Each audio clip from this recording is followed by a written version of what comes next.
아시다시피 현재 우리나라의 저출산 문제는 매우 심각합니다.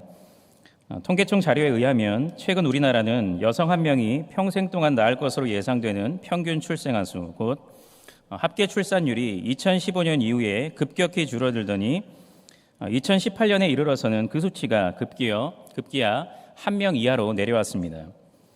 그리고 2021년에는 0.8로 내려앉았는데 그 수치는 OECD 국가 중에 꼴찌입니다. 한편 이런 상황 속에서 단 한 명의 자녀라도 있는 부모는 그 아이를 금이야 오게 하면서 잘 키워보기 위해서 온갖 좋은 것들을 다 해줍니다. 즉 형편이 넉넉지 못하면 빚을 내서라도 한 달에 100만 원에서 200만 원 하는 영어 유치원도 보내고 방학만 되면 어학연수, 영어 캠프도 빠짐없이 보내는 것입니다. 그뿐만 아니라 때마다 온갖 명품 옷도 아낌없이 사주는데 그 덕에 이 최악의 경기 침체 중에도 명품 아동복 시장만큼은 호황을 넘어서 활활한 상태라고 합니다. 여기에 더해 요즘 부모들은 매스미디어에서 제공하는 온갖 유익한 정보와 자료들을 부지런히 찾아 자녀 양육에 적극적으로 활용합니다. 하지만 이런 자녀의 호화로운 환경과 부모의 피나는 노력에도 불구하고 이 시대 아이들은 그리 행복하지 않은 것 같습니다. 최근 아동 청소년의 우울증, 공황장애, 불안장애는 매년 증가하고 있고 그에 발맞춰 자살률 또한 증가하고 있습니다. 특별히 올해 어린이날 100주년을 맞아 한국청소년정책연구원에서 4학년에서 6학년 초등학생을 대상으로 실시한 행복지수 조사에 따르면 우리나라는 OECD 22개국 중에 꼴찌를 차지했습니다. 한편 이 조사에서 주목해야 할 것은 행복을 위해 필요한 것은 무엇인가요? 라는 질문에 그 어린아이들은 돈, 성적 향상, 자격증 등 물질적 가치를 가장 많이 언급했다는 점입니다. 이 조사를 통해 우리가 알 수 있는 것은 다음과 같습니다. 즉 이 시대 우리 어린이들은 부모의 노력 속에 물질적 가치를 가장 풍성히 누리고 있고 부모의 지도 속에 그 물질적 가치를 힘써 추구하고 있으면서도 결코 행복하지 않다는 것입니다. 그런데 더욱 안타까운 것은 그런 세속적인 자녀 양육법이 교회 안에서도 통용되고 있다는 사실입니다. 즉 많은 교인들이 성경의 가르침은 비실용적이며 비현실적인 것으로 여겨서 귀를 기울이지 않고 극성맞은 주변 학부모의 권면과 아동 청소년 전문가의 조언은 진리처럼 여겨서 맹목적으로 추구하고 있는 것입니다. 오늘 우리가 살펴볼 욥기는 포로기 전후에 기록된 성경으로 추측됩니다. 따라서 오늘 본문의 욥은 지금으로부터 약 2500년 전의 사람이라고 할 수 있습니다. 하지만 하나님께서는 욥의 믿음을 통해 신자가 시대를 초월해서 반드시 추구해야 하는 성경적인 자녀 양육법이 무엇인지 우리에게 가르쳐 줍니다. 경향어린이 선교원 헌신 예배를 드리는 이 시간 주어진 본문 말씀을 통해 기독부모가 우리 자녀를 하나님께 인정받는 아이로, 진정한 행복을 누리는 아이로 키우기 위해 반드시 추구하고 실천해야 하는 자녀 양육법이 무엇인지 함께 살펴보고자 합니다. 첫째로 믿음의 부모는 하나님을 향한 경외심 속에서 항상 거룩한 삶을 힘써 살아감으로써 자녀에게 믿음의 본을 보여야 합니다. 다 함께 본문 1절 말씀을 읽도록 하겠습니다. 시작. 우스 땅에 욥이라 불리는 사람이 있었는데 그 사람은 온전하고 정직하여 하나님을 경외하며 악에서 떠난 자더라. 아멘. 성경 욥기는 욥에 대한 소개로 시작되고 있습니다. 저자는 욥이 우스 땅에 살았다고 증거하는데 그것이 정확히 어딘지는 알 수 없지만 에돔 땅의 어떤 한 성읍으로 추측됩니다. 한편 지형에 대한 이런 구체적인 언급은 욥이 실존 인물이고 욥에게 일어난 일련의 사건들이 역사 속에서 실제로 일어난 일임을 분명하게 나타냅니다. 이어서 저자는 욥의 신앙에 대해 구체적으로 언급하는데 즉 그가 온전하고 정직하여 하나님을 경외하며 악에서 떠난 자라고 증거한 것입니다. 먼저 온전하다고 했는데 이것은 죄가 없다는 뜻이 아니라 인격과 성품에 있어서 비난받을 것이 없다는 뜻입니다.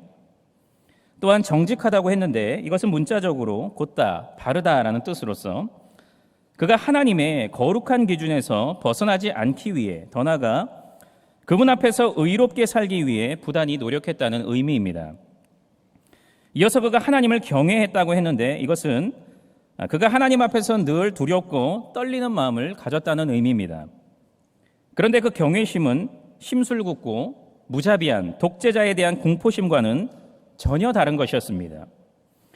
그것은 하나님께 대한 분명한 지식, 그리고 그분을 향한 확고한 신뢰와 뜨거운 사랑에서 비롯된 것이었는데, 즉 욥은 하나님께서 영원 전부터 스스로 계신 자존자요 전능하신 창조주라는 진리와 더불어 그분께서 출생부터 죽음까지 자신의 전 인생을 책임져 주시며 결국 자신을 저 영원한 본향으로 인도해 주신다는 진리에 대한 확신 속에서 하나님을 향한 완전한 신뢰와 뜨거운 사랑 가운데 그분 앞에서 늘 두렵고 떨리는 마음을 가졌던 것입니다. 그런 까닭에 욥은 그처럼 하나님을 향해 늘 경건한 두려움을 갖는 가운데 그분께 더 가까이 나아가기를 항상 소원했습니다. 그리고 실제로 그는 이어지는 본문을 통해 알 수 있듯이 때마다 제사를 통해 하나님께 나아갔고, 얼마 뒤 자신의 인생에 여러 극심한 환난이 몰아닥쳤을 때에도 기도를 통해 그분께 나아가고 또 나아갔습니다. 이어서 저자는 그가 악에서 떠난 자라고 했는데 이것은 그가 죄를 경계하며 멀리 했다는 의미입니다. 즉 그는 하나님을 향한 경외심 속에서 늘 영적 민감성을 가지고 죄를 짓지 않기 위해서 부단히 노력했던 것입니다. 이 내용을 종합해 보면 욥은 진정 도덕적으로나 신앙적으로 당대 가장 탁월한 사람이었습니다. 그런데 그가 그와 같은 사람이 될 수 있었던 이유는, 아니 더 온전한 신앙인이 되기 위해서 끊임없이 자기 부인에 힘쓸 수 있었던 이유는 하나님을 향한 경외심 때문이었습니다. 즉 그는 하나님께 늘 뜨거운 사랑 가운데 두려워 떨었기 때문에 그와 같은 삶을 살아낼 수 있었던 것입니다. 한편 그런 욥의 믿음의 삶은 생생한 신앙의 교보제가 되어 자녀들의 신앙생활에 큰 영향을 끼쳤을 것임에 틀림이 없습니다. 즉 욥처럼 그들의 중심 깊숙한 곳에는 하나님 경외의 신앙이 자리 잡고 있어서 그들이 언제 어디서 무엇을 하든지 그 신앙이 그들의 마음과 생각과 입술과 행동, 아니 전 삶을 강력하게 이끌고 주장했을 것입니다. 담임 목사님께서는 최근 주일날 예배 설교 중에 요즘 교회 안에는 목사가 하나님의 말씀과 뜻 대신에 교인의 만족과 행복을 추구하는 소위 웰빙 목회가 나타나고 있다고 말씀하셨는데, 그것의 구체적인 모습은 특별히 강단에서 두드러지게 나타나고 있습니다. 즉 웰빙 목회를 추구하는 목사는 하나님은 사랑이십니다. 그러므로 하나님을 사랑해야 합니다. 라는 듣기에 달콤하고 따스한 말씀은 잘 전하면서도 하나님은 거룩한 분입니다. 그러므로 우리는 하나님을 경외해야 합니다. 라는 다소 듣기에 무겁고 부담스럽게 여겨지는 말씀은 전하기 꺼려하는 것입니다. 하지만 성경은 하나님 경외는 지식의 근본이며 무엇보다도 진정한 신자에게서 반드시 그리고 자연스럽게 나타나는 믿음의 핵심 표현임을 분명히 증거합니다. 더 나아가 하나님께서는 그 하나님 경외 신앙을 가장 기뻐하시고 특별히 그런 믿음을 소유하고 발휘하는 자들에게 뿐만 아니라 그들의 자녀들에게까지 넘치는 복을 주신다고 말씀합니다. 그것에 대해 신명기 5장 29절은 다만 그들이 항상 이 같은 마음을 품어 나를 경외하며 내 모든 명령을 지켜서 그들과 그 자손이 영원히 복받기를 원하노라고 말씀하며 시편 25편 12절부터 13절은 여호와를 경외하는 자 누구냐? 그가 택할 길을 그에게 가르치시리로다.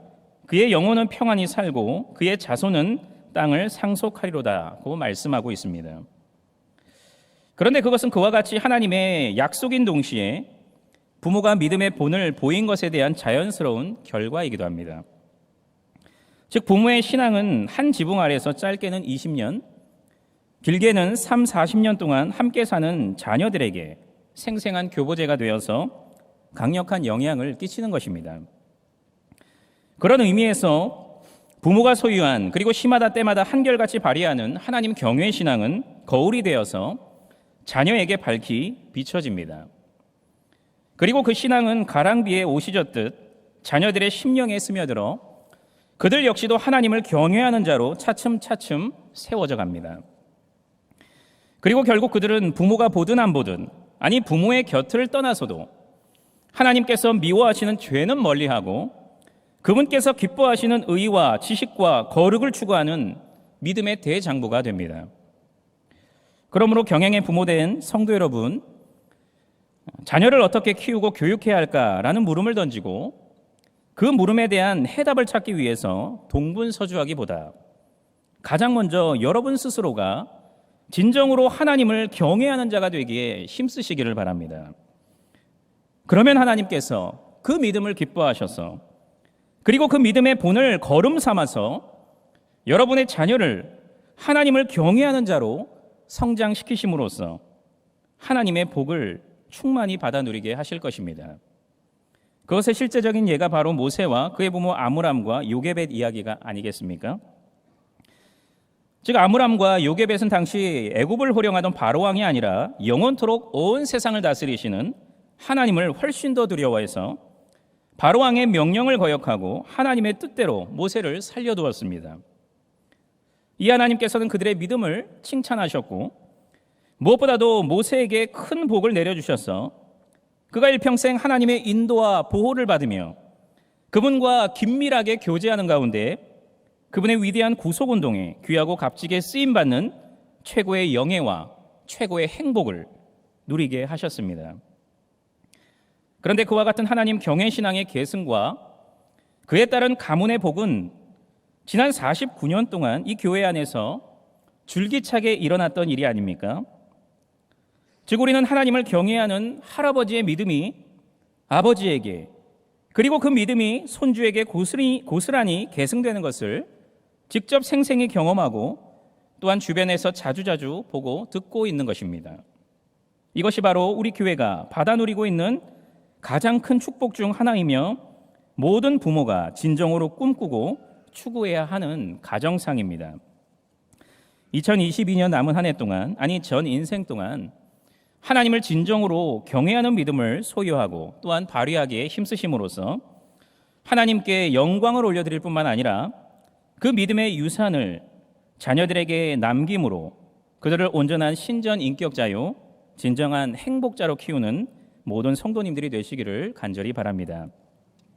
둘째로 믿음의 부모는 자녀의 신앙을 항상 주의 깊게 살피는 가운데 예배의 자리로 힘써 인도함으로써 그들을 하나님 앞에서 의롭게 살도록 이끌어야 합니다. 이 시간 다 함께 본문 2절부터 5절까지의 말씀을 봉독하겠습니다. 시작. 그에게 아들 7과 딸 3이 태어나니라. 그의 소유물은 양이 7,000마리요 낙타가 3,000마리요 소가 500결이요 암나귀가 500마리이며 종도 많이 있었으니 이 사람은 동방 사람 중에 가장 훌륭한 자라. 그의 아들들이 자기 생일에 각각 자기의 집에서 잔치를 베풀고 그의 누이 3명도 청하여 함께 먹고 마시더라. 그들이 차례대로 잔치를 끝내면 욥이 그들을 불러다가 성결하게 하되 아침에 일어나서 그들의 명수대로 번제를 드렸으니 이는 욥이 말하기를 혹시 내 아들들이 죄를 범하여 마음으로 하나님을 욕되게 하였을까 함이라. 욥의 행위가 항상 이러하였더라. 아멘. 본문 2절부터 3절은 하나님께서 욥에게 주신 복을 구체적으로 언급하는데 먼저 그에게 아들 7과 딸 3, 총 10명의 자녀를 주셨다고 했습니다. 한편 욥은 그처럼 많은 자녀가 있었을 뿐만 아니라 그들은 서로 간의 우애도 아주 깊었는데 본문 4절은 그것에 대해 욥의 아들들이 자기 생일에 각각 자기의 집에서 잔치를 베풀고 그의 누이 3명도 청하여 함께 먹고 마시더라고 기록했습니다. 즉 그들은 생일이 되면 자기 생일 잔치에 모든 형제와 자매들을 빠짐없이 초청하여 함께 먹고 마시면서 생일을 축하하고 서로 간의 뜨거운 우애를 나누었던 것입니다. 물론 그것은 1차적으로 하나님께서 내려주신 복임에 틀림이 없지만 평소 욥이 얼마나 자녀들의 우애를 위해서 애썼는지도 잘 보여주고 있습니다. 한편 하나님께서는 그에게 다산과 화목의 복뿐만 아니라 재물의 복도 주셨는데 즉 그에게 무려 양 7,000마리, 낙타 3,000마리, 소 500마리, 암나귀 500마리 그리고 수많은 종들을 주셨던 것입니다. 본문 3절 하반절은 그런 그를 가리켜서 이 사람은 동방 사람 중에 가장 훌륭한 자라고 평가했습니다. 즉 그가 당대 가장 존경받는 사람이자 제일 가는 부자라고 평가했던 것입니다. 그런데 그는 그처럼 주변 많은 사람들에게 가장 인정받았던 사람이었을 뿐만 아니라 특별히 살아계신 하나님께 가장 인정받았던 사람이었습니다. 그것은 본문 8절에 잘 나타나는데, 즉 욥을 시험해도 되는지 묻기 위해 찾아온 사탄을 향해 하나님께서는 그와 같이 온전하고 정직하여 하나님을 경외하며 악에서 떠난 자는 세상에 없느니라고 칭찬하셨던 것입니다. 한편 욥이 그와 같이 하나님께로부터 최고의 인정과 칭찬을 받을 수 있었던 궁극적인 이유는 앞서 살펴본 대로 하나님을 경외하는 그의 믿음 때문이었습니다. 그리고 그 굳건한 믿음의 토대 위에서 행해진 그의 의롭고도 거룩한 행실 때문이었습니다. 그런데 하나님을 경외하는 그 믿음 속에서 그에게서 나타난 믿음의 행실이 한 가지 더 있었는데, 그것은 본문 5절에서 밝힌 대로 그가 가정의 제사장으로서의 역할에 충실했던 것입니다. 즉 욥은 자녀들의 생일 잔치가 끝나면 예외 없이 혹시 그들이 마음으로라도 하나님께 죄를 지을 수 있다는 경건한 경계심 속에서 그들 모두를 제사에 참석시켜 지은 죄를 낱낱이 회개하도록 하고 속죄 제사를 드리면서 그들을 대신해서 하나님께 죄 용서를 구했던 것입니다. 한편 본문은 그가 아침 일찍 그 일을 했다고 했는데, 이것은 자녀의 양육에 있어서의 그의 우선순위를 잘 보여줍니다. 즉 그는 다른 그 무엇보다도 그들의 신앙 문제를 가장 먼저 그리고 가장 중요하게 다루었던 것입니다. 이어지는 본문은 욥의 행위가 항상 이러하였더라고 증거하고 있는데, 이것은 자녀들이 하나님 앞에 티끌만큼의 흠도 없기를 진심으로 바라는 그의 경건한 마음과 자세가 언제나 한결같았다는 의미입니다. 이처럼 자녀를 향한 가장 욥의 최고의 관심사는 언제나 그들의 신앙이었습니다. 그래서 그는 그들의 신앙 상태를 날마다 주의 깊게 살피고 점검했으며, 무엇보다도 정기적으로 그들과 함께 그리고 그들을 위해 속죄 제사를 드림으로써 그들이 항상 죄에 대한 경각심을 갖는 가운데 하나님 보시기에 흠이 없도록 온 마음과 정성을 기울였습니다. 제가 교구 사역자로 섬겼을 때 성도님들을 신방하다 보면 그분들의 가장 큰 관심사이자 기도 제목은 단연 자녀 문제였습니다. 그런데 그분들과 자녀에 대해 이야기를 나눌 때 저의 마음에 큰 감동과 감사가 밀려들 때가 있는가 하면 반대로 큰 실망과 아쉬움이 밀려들 때도 있었습니다. 전자는 그분들이 다른 그 어떤 것보다도 자녀의 신앙에 관심을 쏟고 그들의 신앙 상태에 따라 세상을 다 가진 듯이 기뻐하거나 세상을 다 잃은 듯이 탄식할 때이며, 후자는 자녀의 신앙 상태에는 무덤덤하고 아니 무관심하고 오로지 그들이 좋은 대학과 직장에 들어가고 빵빵한 배경을 가진 배우자와 결혼하는 일에만 혈안이 되어 있을 때입니다. 물론 부모라면 당연히 자녀의 성공과 형통을 진심으로 바랄 것입니다. 그리고 부모는 마땅히 그것을 위해 자녀에게 물심양면의 도움을 주어야 합니다. 하지만 자녀를 향한 관심의 우선순위에 있어서 다른 것들이 신앙보다 앞선다면 그것은 결코 기독 부모로서의 올바른 자세가 아닙니다. 기독 부모에게 있어 자녀를 향한 최고의 관심사는 언제나 신앙이어야 합니다. 그런 의미에서 이 시간 과연 나는 어떤 부모인지 잠시 생각해 보시기를 바랍니다. 현재 자녀를 향한 나의 최대의 관심사는 무엇이며 가장 큰 기도 제목은 무엇입니까? 최근 나는 자녀를 위해 언제 울었습니까? 또 언제 웃었습니까? 그 모든 물음에 대한 대답이 신앙과 관련이 있습니까? 아니면 신앙과는 전혀 관계가 없습니까? 그런데 저는 감사하게도 우리 교회 안에는 자신을 하나님께로부터 자기 자녀를 위탁받아 그들의 신앙을 책임지는 가정의 제사장으로 인식하고 자식 농사의 성공 기준을 세상적인 가치가 아닌 신앙에 두는 믿음이 좋은 부모님들이 참 많이 계시다고 생각합니다. 그분들은 자녀가 권위 있는 경시대회에서 입상을 하는 것, 좋은 대학과 직장에 들어가는 것보다 하나님을 진정으로 사랑하고 경외하는 믿음을 가진 것을 더욱 기뻐합니다. 그분들은 자녀가 다른 또래보다 발육이 더딘 것, 대입과 취업에 실패하는 것, 결혼이 늦어지는 것보다 하나님의 마음을 아프게 하는 것, 하나님 곁을 멀리 떠나 있는 것을 더욱 슬퍼합니다.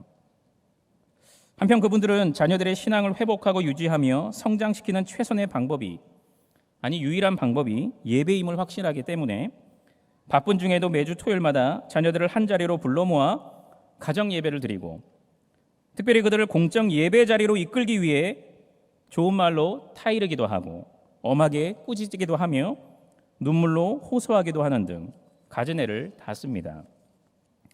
그런데 그런 믿음의 부모는 자녀들이 그저 예배 자리에 앉아 있는 것으로 안심하고 만족하지 않고 예배 시간 내내 성령님의 역사 속에 그리스도의 복음을 통해 그들의 심령의 변화가 일어나기를 간구합니다. 즉 복음을 들을 때 그들의 심령 가운데 예수님의 보배로운 피가 자신의 모든 죄를 눈과 같이 깨끗하게 씻어냈음을 진정으로 믿고 회개하는 중생의 역사가 일어나기를 기도하며, 그 거룩하고 은혜로우신 예수님을 십자가에 못 박혀 피 흘리게 한 것이 다름 아닌 자신의 더러운 죄임을 절실히 깨닫기를 기도하는 것입니다. 그래서 그 복음의 은혜와 능력에 힘입어 가서 다시는 죄를 범하지 말라는 예수님의 명령대로 매일의 삶 속에서 죄와 피 흘리기까지 싸우고 분초마다 거룩한 산 제물로서의 삶을 살게 해주시기를 간절히 부르짖습니다. 그런데 하나님께서는 그처럼 가정의 제사장적 직무를 충실히 수행하는 부모의 수고를 진정으로 기뻐하시고 그 수고를 결정적인 도구로 삼아서 그들의 자녀를 굳게 붙드십니다. 즉 하나님께서는 부모의 지도와 인도와 기도를 통해 교회 중심, 예배 중심의 삶을 살아가는 그들에게 성령님의 역사 속 말씀을 통해 중생의 역사를 일으키시어 하나님의 자녀가 되게 하시며, 하나님을 향한 뜨거운 사랑과 경외심을 품는 가운데 하나님의 자녀로서의 거룩한 삶을 치열하게 살아가도록 하시는 것입니다. 그런데 그처럼 자녀의 신앙을 생명처럼 귀하게 여기는 믿음의 부모님들이 경양어린이 선교원에도 참 많이 계십니다. 즉 그분들은 일반 어린이집, 유치원 등을 보내면 정부로부터 어느 정도의 경제적인 혜택을 받는다는 사실을 잘 알고 있음에도 불구하고 현재 강서구에 유일하게 남아있는 선교원인 경양어린이 선교원을 진정 귀하고 소중히 여기는 가운데 값으로 매길 수 없는, 아니 무한하고 영원한 가치를 가진 자녀들의 신앙 교육을 위해 큰 기쁨 가운데 이곳으로 보내고 계시는 것입니다. 또한 학부모님들 중에는 먼 지역에 사시는 분들도 더러 계시는데 그분들은 자녀들이 선교원에서 한 달에 2번씩 그리고 때마다 예배를 드리고 시간마다 찬양하고 기도하며 이 타락한 시대 속에서 바른 성경적인 세계관, 역사관, 국가관을 배우고 있다는 사실에 큰 감사의 마음을 품는 가운데 꽉 막힌 출퇴근 시간에 등하원시키는 수고도 마다하지 않으시는 것입니다. 저도 선교원에 2아이를 보내고 있는 학부모인데 저 역시 그분들과 같은 마음으로 저희 아이들을 처음 선교원에 보냈고 현재 아이들이 그곳에서 확실한 신앙교육을 그리고 그것과 더불어 어느 기관 못지않은 질 좋은 교육을 받고 있다는 사실로 인해서 큰 기쁨과 감사 속에서 아이들의 등하원을 책임지고 있습니다. 혹시 이 자리에 계신 성도님들 중에 내 소중한 아이를 어떤 교육기관에 보내야 할까를 고민하고 있는 분이 계시다면 신앙의 명문 선교원인 경양어린이 선교원으로 보내셔서 저와 같은 기쁨과 감사를 누리면 참 좋을 것 같습니다. 아무쪼록 자신이 하나님께로부터 임명받은 가정의 제사장임을 늘 명심하는 가운데 자녀들의 신앙을 항상 살피고 돌보며 그 사명을 위해 그들을 예배 자리로 부지런히 이끌음으로써 우리 자녀를 죄 씻음 받은 하나님의 자녀로, 더 나아가 죄와 피 흘리기까지 싸우는 하나님의 거룩한 백성으로 양육하는 모든 성도님들이 되시기를 간절히 바랍니다. 최근 방송계나 서점가에 오은영 신드롬이 강하게 불고 있습니다. 즉 정신건강의학과 의사인 오은영 박사는 현재 다수의 TV 프로그램에 출연하고 있고 그녀가 저술한 책들이 베스트셀러로 등극되는 등 많은 사람들에게, 특별히 자녀 양육에 대해 고민하고 있는 부모들에게 엄청난 영향력을 끼치고 있는 것입니다. 물론 저는 그녀를 비롯한 육아 전문가들이 이 시대에 자녀 양육에 어려움을 겪고 시행착오를 겪는 많은 부모들에게 큰 도움을 준다는 사실을 인정합니다. 하지만 기독부모는 세상 부모들처럼 그들의 말을 맹신하거나 자녀 양육의 절대 기준과 방법으로 여겨서는 안 됩니다. 그 대신 우리는 오고 가는 모든 시대의 신앙과 행위의 유일한 법칙인 성경을 최종 권위로 여기는 가운데 전적으로 신뢰해야 합니다. 특별히 성경을 자녀 양육의 절대 기준과 방법으로 믿는 가운데 온전히 따라야 합니다. 그런데 오늘 본문 말씀은 성경적 자녀 양육법에 대해 가르치면서 그 초점을 자녀가 아닌 부모에게 가장 먼저 두고 있습니다. 즉 부모인 욥의 믿음, 특별히 하나님 경외 신앙을 부각시키면서 그 믿음이 성공적인 자녀 양육의 가장 중요한 기초고 핵심임을 강조했던 것입니다. 왜냐하면 하나님께서는 그런 믿음을 가진 자를 그리고 그들의 자녀를 복주시겠다고 약속하셨기 때문이며 또한 그 믿음의 본이 자녀들에게 강력하게 영향을 끼쳐서 계승되기 때문입니다. 아울러 오늘 본문은 부모를 향해 다른 그 무엇보다 자녀의 신앙에 가장 큰 관심을 두고 언제나 세심히 살필 것을 가르칩니다. 특별히 그들이 하나님을 경외하는 가운데 그분께서 미워하시는 죄는 멀리하고 그분께서 기뻐하시는 거룩한 삶은 추구하도록 끊임없이 이끌어야 한다고 했습니다. 그리고 그것을 위해 자녀들을 자기 죄의 엄청난 대가와 그리스도의 보혈을 통한 죄 씻음의 은혜를 생생히 깨닫고 더 나아가 거룩한 하나님의 백성으로서의 삶을 결단하게 하는 예배의 자리, 말씀의 자리로 인도해야 한다고 했습니다. 그러므로 경영의 성도 여러분, 그리고 경영어린이 선교원의 학부모 여러분, 이 말씀의 가르침을 조차 자녀를 위해 어떤 좋은 것을 하기에 앞서서 먼저 여러분이 하나님을 경외하는 믿음을 소유하시기를 바랍니다. 그리고 그 믿음의 토대 위에서 거룩한 삶을 살아가기에 힘쓰시기를 바랍니다.